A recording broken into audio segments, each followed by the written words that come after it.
I'm Dr. Vicki Borowski, and I'm here to talk with you about crowns. Have you ever had a crown done, and then a couple of years later you looked in your mouth and you see a line around the edge of it? That's something called a porcelain to metal crown.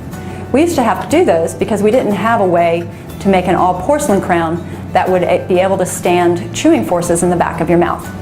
Well, nowadays we have special crowns that are made out of zirconia and other hard materials that allow us to make an all porcelain crown that fits over a molar tooth or a bicuspid tooth and looks exactly like a natural tooth. No longer does your crown actually have to look like a crown, it can actually look like a tooth.